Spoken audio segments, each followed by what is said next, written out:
সারাদিনের কাজবাজ শেষ করে বিকালবেলা ধ্রুব, আমি, ধ্রুবর বাবা তিনজনেই একটু বেরিয়েছিলাম পুজো দেখতে।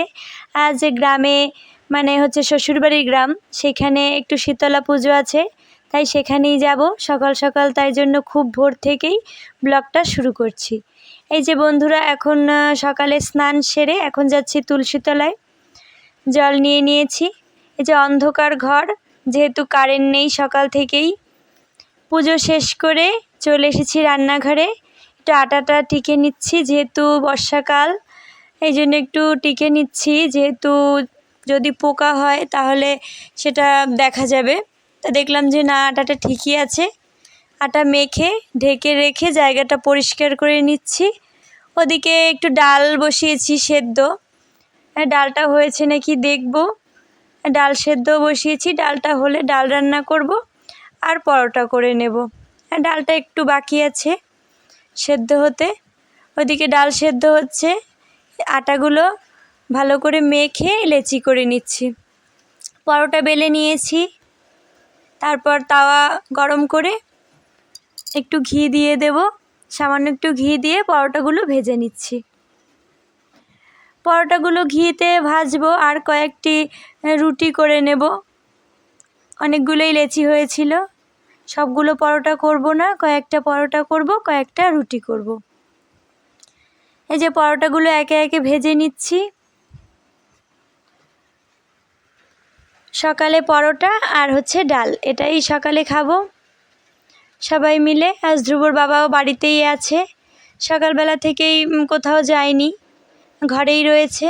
এখন কিছু সময় পরে রান্নাবান্না শেষ, ধ্রুবর বাবা খেয়ে বাজার করতে গেছে, আমি আর ধ্রুব এখন খেয়ে নেব।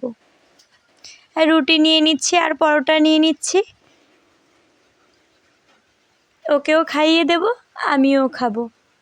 ধ্রুবর বাবা গেছে বাজারে, বাজার করে নিয়ে আসবে। এই যে গুছিয়ে নিয়েছি খাবার, এখন যাচ্ছি ঘরে। ঘরে গিয়ে এখন ধ্রুবকে খাইয়ে দেব। ধ্রুব বসে লিখছে, আঁকাআঁকি করছে, দুষ্টুমি করে খাতা নিয়ে অনেক সময়। বললাম আসতে, এখন ওকে খাইয়ে দেব। এই যে আবার কিছু সময় পরে এখন ভাত তুলে দিয়েছি রাইস কুকারে, চাল ধুয়ে দিয়ে দিয়েছি। এদিকে কয়েকটা কাঁঠালের আঁটি কেটে রেখেছিলাম, সেগুলোই ধুয়ে তারপর সেদ্ধ বসাবো। কাঁঠালের আঁটি দিয়ে ডাল করব। কাঁঠালের আঁটিটা প্রথমে সেদ্ধ বসিয়ে তারপর ব্লেন্ড করে নেব। এখন ভালো করে ধুয়ে নিচ্ছি। এদিকে বাইরে অনবরত বৃষ্টি হয়েই যাচ্ছে, সকাল থেকে টিপ টিপ করে পড়ছে। এই এখন একটু জোরে হচ্ছে, যদিও বৃষ্টি সারাদিনই পড়ছে, কখনো হচ্ছে আবার কিছু সময় কেন একটু রোদ উঠলো, আবার একটু পরে বৃষ্টি, এরকমই চলছে। সেদ্ধ হয়ে গেছে, এখন ব্লেন্ডারে দিয়ে দিয়েছি কাঁঠালের আঁটিগুলো। এদিকে দুধওয়ালা দুধ দিয়ে গিয়েছিল, সেটা গরম করে নিচ্ছি, নাহলে কেটে যায়। কাঁঠালের আঁটিটা ব্লেন্ড করে তারপর হচ্ছে নুন হলুদ দিয়ে একটু ফুটিয়ে নিয়েছিলাম, এখন ওটাই ফোড়ন দিয়ে দিচ্ছি। ফোড়ন দিয়ে নামানোর আগে একটু গরম মশলা আর একটু জিরে রোস্ট করে রেখেছিলাম, সেটাই বেটে দিয়ে দিয়েছি। এখন সকাল থেকে অনেক থালা বাসন জমা হয়েছে, সেগুলোই মেজে নিচ্ছি। থালা বাসনগুলো মেজে তারপর ওদিকে ডালটা হচ্ছে, একটু ভালো করে ফুটুক। ওদিকে ডালটা ফুটছে, এদিকে আমি থালা বাসনগুলো মেজে ধুয়ে নিচ্ছি। আর একটু কুমড়ো, আলু, একটু ডাঁটা, কচু শাক ছিল অল্প একটু, এগুলো সব বানিয়ে রেখেছি। একটু পরে একটু ঘ্যাট মতো করে নেব। আজ সারাদিনের রান্নাটাই শেষ করব, রাতে আর রান্না করতে আসবো না, যেহেতু বিকালে যাব, একটু বাইরে যাব ঘুরতে, তাই জন্য রান্নাটা শেষ করে রেখে যাব, বাড়িতে এসে আর রান্নাঘরে আসবো না। আর একটু পনির রেখেছিলাম, আগের দিন পনির করে রেখেছিলাম, সেটাই রান্না করব। এই তো থালা বাসনগুলো মাজা হয়ে গেছে, এখন ধুয়ে নিচ্ছি। তারপর যাব ফ্রিজ থেকে পনিরটা বের করে নেব। এখন ডালটা হয়ে গেছে, পনির আর হচ্ছে ঘ্যাটটা রান্না করে নেব। এদিকে থালা বাসনও সব ধোয়া হয়ে গেছে প্রায়।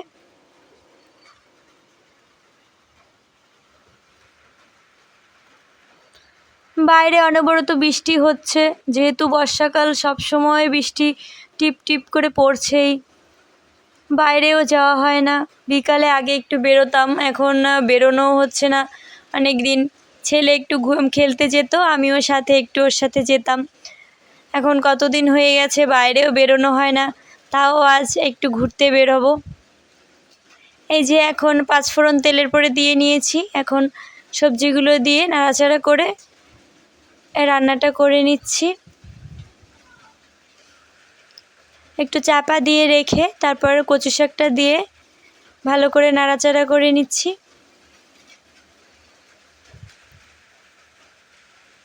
ওটা হয়ে গেছে। এরপর পনিরটা একটু হালকা নুন হলুদ মাখিয়ে এখন ভেজে নিচ্ছি। ভেজে সামান্য একটু গরম জল করে রেখেছিলাম, সেই গরম জলের ভেতরে ভিজিয়ে রাখবো।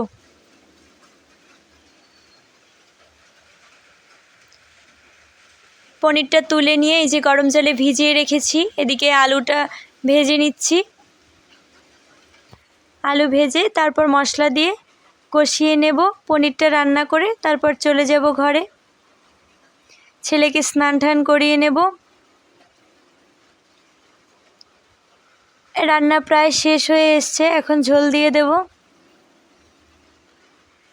রান্না শেষ করে এখন আবার অনেকটা সময় পরে স্নান করিয়ে নিয়েছি ছেলেকে, খাওয়া দাওয়া শেষ, এখন রেডি হয়েছি যাব।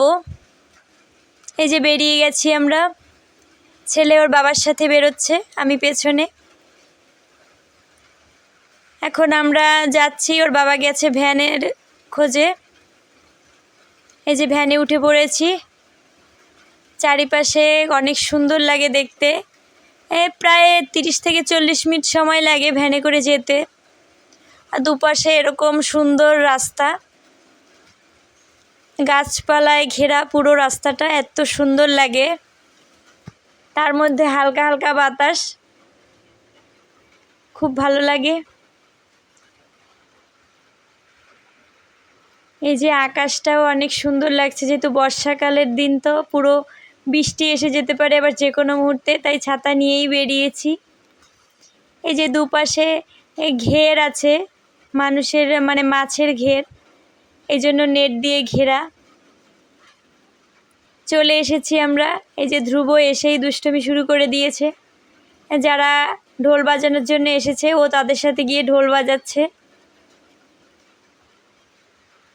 এদিকে পুজো প্রায় শুরু হয়ে গেছে।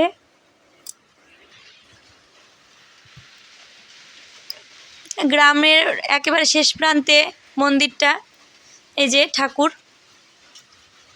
পুজো প্রায় শেষ। গ্রামের একেবারে শেষ প্রান্তে এই মন্দিরটা, চারিপাশে হচ্ছে পুরো মাঠ, ঝিল রয়েছে কয়েকটি।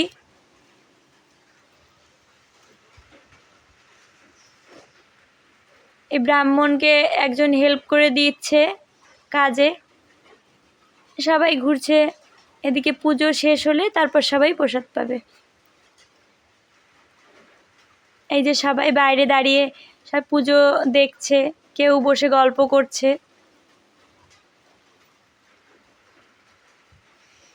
এটা হচ্ছে পুরো গ্রাম, একেবারে পুরো গ্রামের ভেতরে, গ্রাম সাইড এলাকা, এই জন্য অতটা বাড়ি নেই, ফাঁকা ফাঁকা। মেঘ করেছে প্রচুর আকাশে, যে কোনো মুহূর্তে বৃষ্টি আসতে পারে। মাঝে মাঝে টিপ টিপ বৃষ্টি পড়ছে, আবার থেমে যাচ্ছে। এখন পুজো শেষ হলে বাড়িতে চলে যাব প্রসাদ নিয়ে। এই যে এদিকে পুজো শেষ হয়ে গেছে, প্রসাদ নিয়ে তারপর বাড়ি ফিরে যাব। এই যে বাড়ি ফিরে এসেছি। আজকের মতো এখানেই ভিডিওটি শেষ করছি। হরে কৃষ্ণ।